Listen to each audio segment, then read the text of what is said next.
Nous ferons un crochet par Messancy et puis Liège pour partager un petit bout de vie de Gaël Arendt, jeune joueur du Standard et déjà Diable Rouge.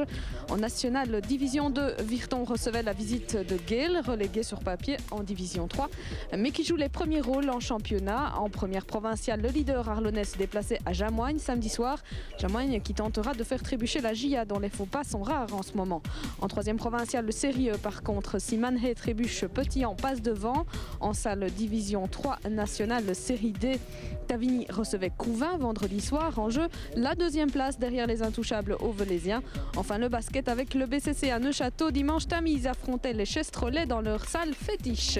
Rencontre pour commencer cette émission avec Gaël Arendt, un nom qui vous dit peut-être quelque chose. Gaël vit à Messancy, il évolue chez les Rouges comme attaquant où il a signé un contrat de 3 ans avec les Liégeois. Présentation de ce jeune joueur, jeune Diable Rouge aussi, qui en fait voir de toutes les couleurs aux défenses du pays. Et d'ailleurs, c'est un reportage de Thierry Quimper, Audrey Andriane et Arnaud Crèvecoeur.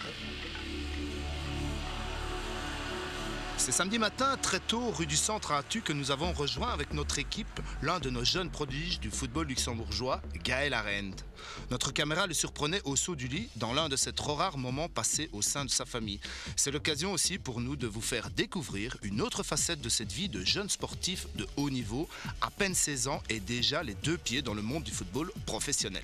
Son papa Franck détaille pour nous la vie de son fils, son parcours, la voix empreinte de fierté mais aussi de beaucoup d'émotions. Il est parti sur 3 années donc au Standard de contrat, donc maintenant il termine sa première. Il a encore une année d'école, donc il aura la 2e année de contrat terminée. La 3e sera vraiment l'option donc pour choisir s'il vraiment il est capable d'arriver au top. Donc c'est son choix, donc il veut le faire, il veut y arriver. Mais dans tout domaine, dans tout sport ou dans tout métier, il faut avoir de la chance, pas être blessé. Et la suite donc verra donc l'évolution. Pour l'instant, progresse. Les attitudes sont bonnes par rapport à ses entraîneurs, ses dirigeants. Pour l'instant, on peut dire que ça roule. Ça roule même mieux qu'on l'espère. Famille Arendt, le Técheur. Comment Gaël, avec une telle hérédité, aurait-il pu passer à côté d'une carrière sportive? Papy Roger, présent à presque tous ses matchs, mais aussi, et sûrement le plus connu de la bande, son autre grand-père, Gilbert, grand nom et légende vivante du cyclisme luxembourgeois. Bon sang ne saurait mentir. Oui, celui-là, on a beaucoup de chance, et d'ailleurs c'est un peu ça, je vais pouvoir un peu le suivre, parce que ça fait des années que je n'ai pas le temps de le suivre. Et maintenant qu'il a bien réussi au Standard dans l'équipe nationale, je vais quand même essayer d'aller plus souvent. Sport de macho, par définition, le footballeur ne serait pourtant rien sans une femme dans l'ombre pour le soutenir au moment des doutes, des joies, mais aussi de son intendance à tous les niveaux. 6 entraînements par semaine, plus un match, cela en fait des machines, Marina. Ça commence le vendredi, pour 3h moins le quart, je vais rechercher un internat.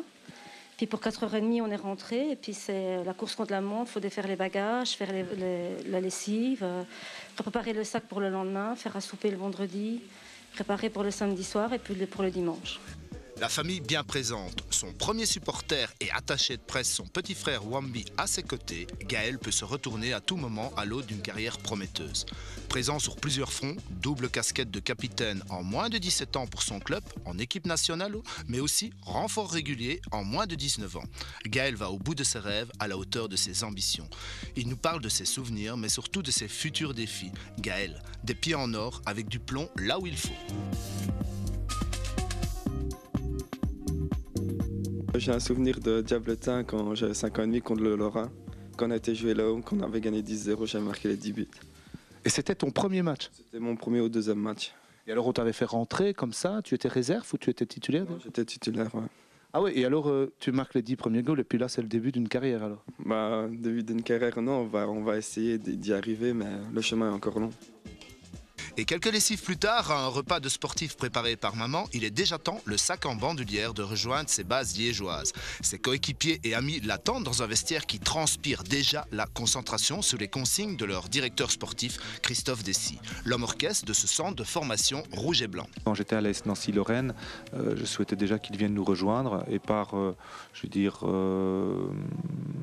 en toute sérénité, avec sa famille, il a préféré rester d'abord en Belgique et puis il s'est dirigé vers le Standard de Liège qui était certainement un bon choix. Moi j'ai eu l'occasion de le retrouver en arrivant ici il y a de cela 1 an et demi. Gaël, c'est un joueur avec un très bon pied gauche. Il est doté d'une excellente technique. Bon, maintenant, sur l'aspect athlétique, le temps n'a pas encore fait son chemin, de son effet, donc il faut encore patienter un petit peu, mais c'est un garçon qui dispose de bonnes dispositions mentales également. Voilà, une fois que le garçon va commencer à se développer, je pense que ça pourrait être un joueur complet.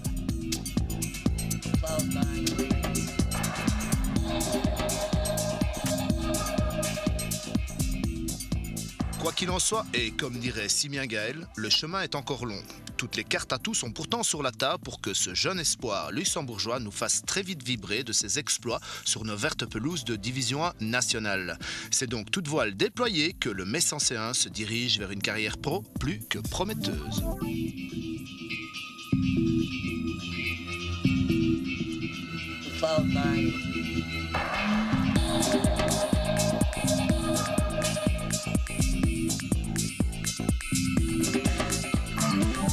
Premier match de ce soir, Virton-Gaël en Division 2. Gaël, une équipe qui sur papier est rétrogradée en Division 3, mais une équipe loin d'être enterrée en championnat puisque Gaël est 5e.